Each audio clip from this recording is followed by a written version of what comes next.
What's up, kings and queens? It's your boy Dan from Daft Previews. I've got 3 more picks on this upcoming slate on the NBA. If that sounds interesting, let's go. Sub to the channel cause your boy's getting busy. Coming to your line from the west side of Sydney. We've got the free picks and the juice on the daily. It's all free, you don't even have to pay me. What's up, ladies and gentlemen? I hope you guys are doing well. Before we jump into the content, quick recap on yesterday. I think I went 3-2 with the picks that I shared on YouTube. And overall VIP was excellent. I must say I was pretty happy with it. But let's talk about the picks yesterday. What were they? We cash Onyeka Okongwu, 2 3-pointers at plus money. Jalen Johnson, 10 rebounds at plus money. Devin Booker, under 24.5 points. And then we lost Vince Williams over 6.5 assists. He took more shots than he had potential assists today. That was a bad read. And then we got hooked on Keontae George over 6.5 assists. He finishes on 6. And I blame Laurie Markkinen. He was 2 from 13 from downtown. Tons of potential assists that way. So slightly winning day, I guess, if you bet them all straight, which you should be doing if you can. But VIP, we went almost 9 units profit yesterday. And we got hooked so many times. Keontae George, Noah Clowney, Kobe White rebounds. I'm trying to think. I think there was one more as well. But just, yeah, a lot of hooks, but we still almost made 9 units profit. So happy with that at the end of the day. If you're interested in learning more about it, I've still got the discount code for Black Friday in the video description. I think there's 5 or 6 redemptions available. So go ahead and check it out. It's a pretty big discount, if I must say myself. But let's talk about these picks. Firstly, shout out to PropsMadness, the best tool you're going to find if you like betting on NBA player props. There's a link for it down below in the video description. It will give you a discount for PropsMadness. It's the best tool you're going to find. It gets better the longer the season goes, which makes sense to me because my performance only gets better the longer season goes. So things are starting to turn a corner. The last 3 slates on the NBA have had some really good reads, and hopefully we can maintain that here. Now, I've got 3 picks to take you through. I don't have a ton of leans, and that's because there's not a lot of lines available. A lot of these teams are on a back-to-back. We don't know who's going to be playing. The books don't know how to price a lot of these guys. So not too many leans, but I'll flick through each game, and I'll let you know if anything catches my eye. But let's get into these 3 picks. First one we're running with is Cade Cunningham. The Detroit Pistons are up against the Miami Heat. And if the Miami Heat playing, I need to get some action down on that game, purely because there's just so much opportunity. The Miami Heat play at the fastest pace in the league, which often results in a lot of points, rebounds, assists to everyone. And Cade is hot right now. But what I'm betting on him is over in his rebounds and assists. So I took his over 14.5 rebounds and assists. I said this was also playable at 15.5 as well. So check around, look at all the other books, see what the best line is that you can get. But talking about Cade and his rebounds and assists, great matchup here against the Miami Heat. He's over this line in 9 out of 16 games this season, averaging 16 rebounds and assists per game. The Miami Heat allow the 5th most rebounds and assists to guards in the league, 2nd most rebounds overall. A lot of 3-point attempts, and that's purely because of their pace they play. I'm leaning more towards his rebounds and assists purely because if you look at his points, you'll see that he's got a decent matchup. I'd say it's not a soft matchup, so he shouldn't see tons of volume. Well, he could see tons of volume because of his pace, right? So I'm not advocating to take an under on Cade's points.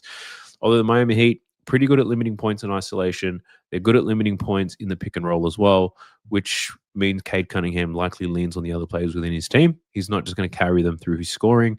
So I think his rebounds and assists are pretty good value at 15.5.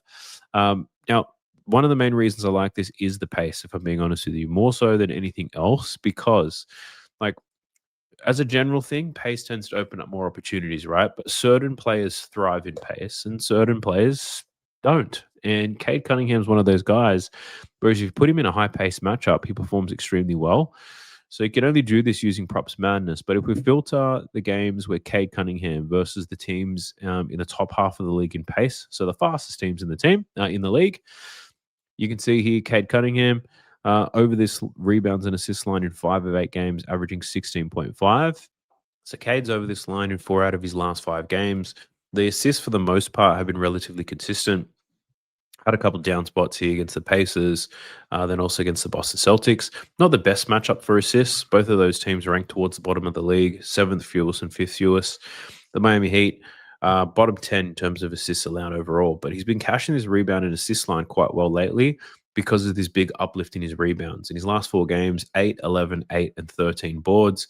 Now he's up against Miami, second most rebounds allowed in the league, tons of offensive and defensive rebounds, and it's purely that pace metric. The matchup is great for him to get rebounds. He gets assists fairly consistently. So I'm combining them both together, taking him for over 14.5 rebounds and assists. I'd play this at 15.5. At 16.5, I'd probably hesitate a little bit and then look to see if you can maybe pivot to maybe just his boards. Got a good matchup for rebounds, and he's been rebounding out of his mind. The assist side of thing, you do have to rely on some other players to make shots, whereas boards, it's probably you just need minutes and some solid defense from the Pistons, and Kay Cunningham should be able to get his board. So the pivot there, if the rebounds and assist line moves to 16.5, would just be the rebounds, I think, at 6.5. I do like that too.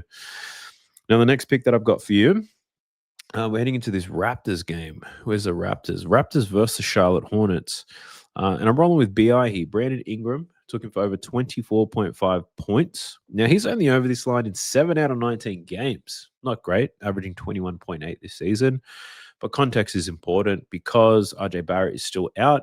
And without RJ Barrett, we've seen Brandon Ingram have some great games. Not only just his performance, but his usage is great. His volume is great. And that's basically what I bet on.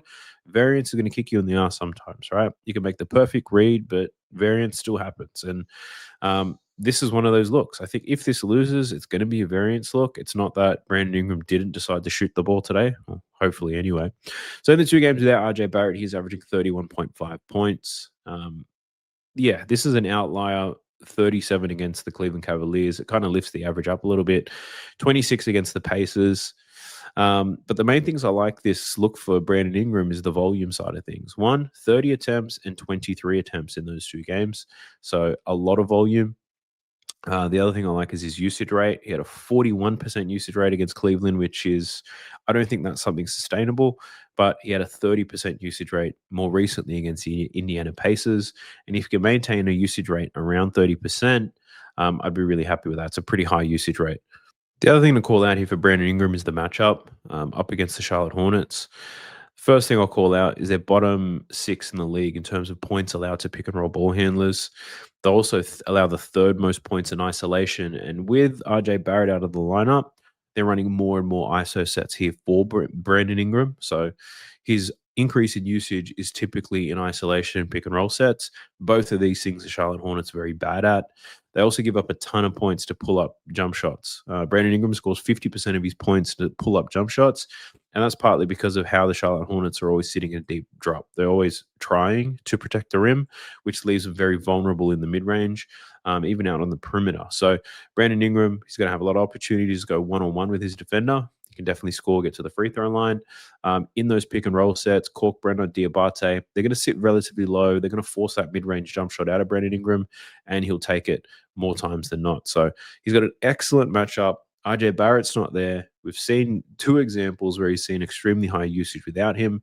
So we're asking for high usage in an excellent matchup in a game that's an 8.5 point spread, although it is on the road in Charlotte. So that hopefully it means Charlotte can somewhat keep it close to avoid a blowout here. But yeah, I'm liking Brandon Ingram. Should take a lot of shots today, taking for 20 plus shot attempts, and hopefully 25 points for Brandon Ingram.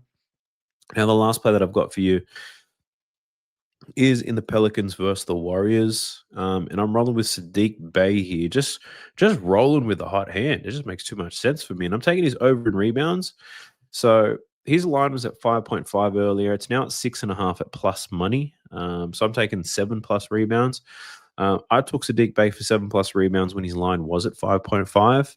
I got it for plus 130 because I figured this line was going to move to 6.5 anyway. So taking Sadiq Bey plus money here at 7+ boards. Now, he's hit that in only 7 out of 18 games this season. He's only averaging 5.6 rebounds per game, so that's not great either. But Sadiq Bey finds himself in an interesting spot. Herb Jones has been out injured for the last few games. And in those games, he's seen a big increase to his minutes. He's averaging over 30 minutes per game without Herb Jones. And he's been rebounding out of his mind. 11, 13, and 10 boards in his last 3 games. He's up against the Golden State Warriors, who are not a great rebounding team either. 9th most rebounds allowed in the league on both offensive and defensive side of the ball. They just give up a ton of boards. No Steph Curry makes things interesting. I'm sure their offense is going to struggle a little bit more. Could mean more rebound opportunities here for Sadiq Bey. The biggest call out here is probably around his minutes. So he's projected to play between 28 and 38 minutes in this game. If we remove the outliers and we look at games where he's played at least 28 minutes, he's over this line in 7 out of 11, averaging 7.4 boards. Obviously, without Herb Jones, he's been rebounding like an absolute beast. The other thing to call out here is the last time he played the Golden State Warriors was about 2 weeks ago, 12 days ago. He had 7 rebounds in only 29 minutes played. So he gets this, and this was a game where the Pelicans lost by 18. So no Steph Curry brings this game a little bit closer. We've got an 8-point spread. So the Pelicans should keep this game closer than the last time they faced each other. Sadiq Bey is going to play more minutes than he did the last time they played each other. No Steph Curry, I assume, makes the Golden State Warriors offense a little bit worse, which means there should be more rebound opportunities for this whole Pelicans team. That's why I'm rolling with Sadiq Bey. Maintain the rebound streak. Do it for us all at plus money. It's as simple as that. So those are the 3 picks, nice and easy. Please like the video, subscribe to the channel because your boy's getting busy. We do this every single day. I'll take you through some leans. I honestly don't have too many because there weren't many lines available when I last did my research, but we'll flick through each game, and if anything pops out to me, I'll be sure to call it out to you. All right, taking a look at this Celtics versus the Wolves game. I've got no strong leans in this one. Half the Celtics are game time decisions at the moment, so there could be a blowout here. One that I did consider was Kadar under his points prop at 8.5, but I think this is being hammered by the public or something. So could be a very popular angle. He's got a really tough matchup against Rudy Gobert down there. He scores all of his points to the basket, and Rudy's not going to let that happen. Plus, there's blowout potential. Yeah, but we don't even know if Kadar's going to play. So don't want to spend too much time on that. Raptors Hornets. The lines indicate that LaMelo Ball's are not going to play. This is a back-to-back. There hasn't been a formal announcement that LaMelo's not playing, but based on these players' lines, it tells me that LaMelo Ball's going to be out for this one in a back-to-back, so it makes complete sense. Now, in the past, I've been betting on Con Knipple to get a lot of rebounds with no LaMelo Ball. My only hesitation around this play now is that Brandon Miller is back. So we haven't seen Con with Brandon Miller without LaMelo Ball. So, yeah, I'm a little bit hesitant to take that play. And then also the rebound matchup for Con isn't the best either. But, yeah, so that's one I considered, but I'm not honestly thinking about betting it. Like Miles Bridges under his points props probably going to be a popular play. He rarely hits this number at 23.5. He does have an okay matchup here against the Raptors, I will say that. But without LaMelo Ball on the lineup, he's hit this line in only 2 out of 7 games. So I think the one thing I will call out is the games where he did go over were in pretty good matchups. So you can see it here. Teams that allow points to spot up shooters. The Jazz bottom 5, the Lakers bottom 3. He went over in both. The Raptors are bottom 7. So I considered it, but probably one that I'm not going to bet. I did bet on Ryan Corkbrenner today, which lost. I was thinking of just running it back because what players typically do is if I bet on them and they lose, they typically go over the next game. So Ryan Corkbrenner points and rebound is one that I looked at. Without LaMelo, he's hit this in 4 of 6, averaging 16.8. His matchup's not too bad either against the Raptors, who don't have too much size down low outside of Jakob Poeltl. But again, like I like these a little bit, but probably not enough to bet on them. Thought about run. I've been betting on Scotty Barnes a lot this season. Rebounds and assists has been the main play, but he's cashed up for us the last 2 games. I'm not overly excited to bet it again. This Hornets team doesn't allow too many rebounds. They do have allow a lot of assists, but Scotty's assist line's at 5.5. That's the highest it's been all season at 5.5. So he's got a great matchup for assists, but yeah, it's a high line, so it makes sense. But none of these others. I think this is one person I bet on in the last game, Mamukelashvili, but I'm not too excited to bet on him either. So passing on that one. The Bulls versus the Pacers. This game's going to have a lot of value in it, of course. The Bulls not great defensively at the moment. They're sliding. We've just got a lot of game time decisions that we need to wait on before before I can bet on any of these. So Nemhard, he missed the last game. It was the first leg of a back-to-back. I would expect him to be back in this game. Kobe White, I don't know if he plays in a back-to-back. Hasn't played a back-to-back this season. Nikola Vucevic was questionable in the last game. Will he play in this one? I don't know. So there's a few players I'd like to wait till they're confirmed to play before I make any calls on this, because by looking at this Benedict Mathurin line, it almost suggests that Nemhard's going to be out. So this is 24.5 is the same line he had in that last game against Washington with no Nemhard. With Nemhard in the lineup, the highest we've seen his line go is to 21.5. So the 24.5 is a line that suggests Nemhard's not going to play. But I think Nemhard could play second leg of this back-to-back. So there's just too much uncertainty right now. You could gamble on whether you think someone is going to play or not, and bet like a Benedict Mathurin under, because if Nemhard plays, this line moves back down to 21. You could do that, but I ain't about that life, to be honest. We got the Pistons versus the Heat. Tyler Hero's been balling as of late, but it's a very small sample size, and now he's got a really difficult matchup here against the Detroit Pistons. Very tough defensively, so I'm not sure about that. We also don't know if Norm Powell, Andrew Wiggins are going to play. Even Jaime Jaquez is questionable off the bench as well. For this Pistons team, Jalen Duren rebounds is one that I considered. It is quite juiced at 10.5, but excellent matchup here. Check it. Look at all the green. Similar types of players have gone over this line against the Heat. The Heat allow the second most boards, the most offensive rebounds, play at that fast pace, and they allow the second most rebounds to centers. So the matchup here makes sense. Jalen Duren at 10.5. The only reason I didn't bet it was purely because it's really juiced at the moment. I'll probably reconsider it once this moves to 11.5, and then in my head I'll be like, nah, this is too high, so then I won't bet it. But Jalen Duren's got an excellent matchup. He's been playing very well when he sees the minutes, so I don't hate the look there on him. Nets versus the Bucks, very similar to the others. We don't know if Giannis is going to play.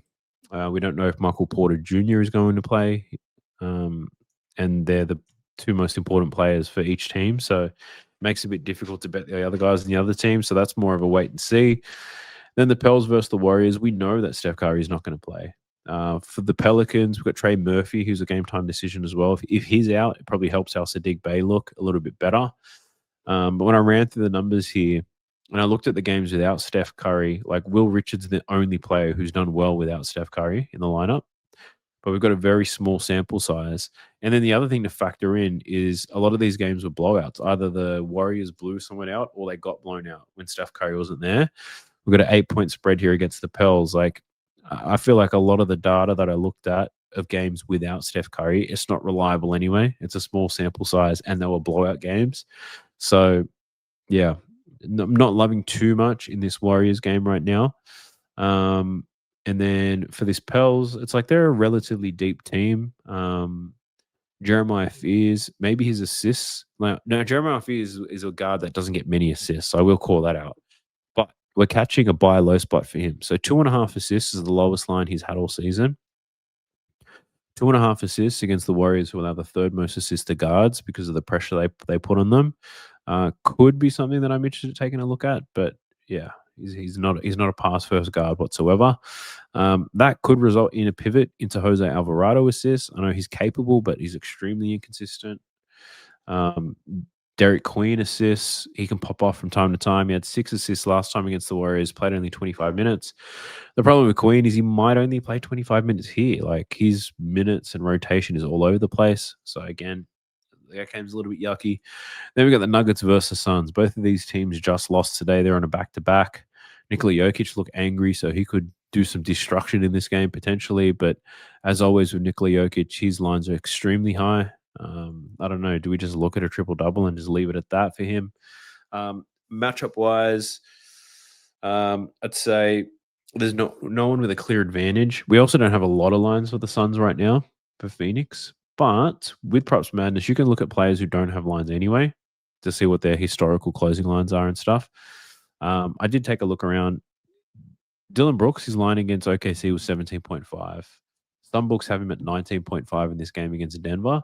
This is one that I might consider betting on. The 19.5, it's pretty much a good average of what his line has been this season. He's averaging 21 points, but the only reason I want to bet the Dylan Brooks thing is this home and away split. So on the road, he's over this line in 4. Actually, let me change this to 19.5 because I'm pretty sure that's where the line is. He's over in 4 out of 7 games, averaging. Oh, actually, no, I take that back. On the road, 1 out of 7 games, averaging 16 points per game.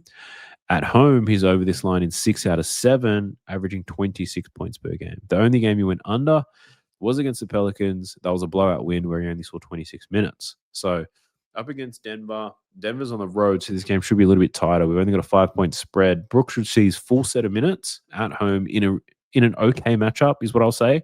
But at home, his home and away splits are just so different. It's got my attention as to why I should bet it. But I think I'm going to wait to see if Grayson Allen is playing. So he's questionable whether he's going to play this game as well. So we'll wait to see for that. But even these guys from Denver on a back-to-back, somebody get less minutes. It's just a little bit hard to say right now. Then we've got the Mavs and the Clippers, both on a back-to-back as well. Both of these guys just lost. Who would have thought at the start of the season you'd see the Dallas Mavericks and the Clippers towards the bottom of the table? Not me. But what do we got? Anthony Davis is out, and the Clippers are rolling out the same old-ass team. So this Clippers team is really just James Harden and Kawhi Leonard doing all the work. This matchup against Dallas, it's not too bad here for James Harden when it comes to scoring points. They typically stop a lot of the role players and spot-up shooters. They don't give them many looks. But today, when the Dallas Mavericks played the Lakers, they actually put a lot of pressure on Luka. They doubled Luka a lot to get the ball out of his hand and left themselves a little bit vulnerable to some spot-up shooters, which is why Austin Reeves absolutely killed them from the perimeter. Gabe Vincent killed them on the perimeter. So on the season, Dallas is very well against spot-up shooters. In that last game against the Lakers, they switched their strategy. Do they do the same thing with James Harden? So if they were doing what they did all season, then James Harden points is definitely a look. If they're worried James Harden's going to kill them and they start to double team him the way they did Luka, then it might be a little bit harder for him to get there. But at the same time, yeah, this Clippers team just collapsed. And James Harden's in a nice bounce back spot. He was pretty poor in that second half. So I probably lean to his over. Kawhi Leonard was great. Kawhi Leonard playing in a back-to-back. That's pretty cool. It's his first back-to-back all year. Probably only plays about 20 minutes, though, 29 minutes at max. And his matchup against the Mavericks is not the best, but at the same time, definitely capable of covering his line. I will say that.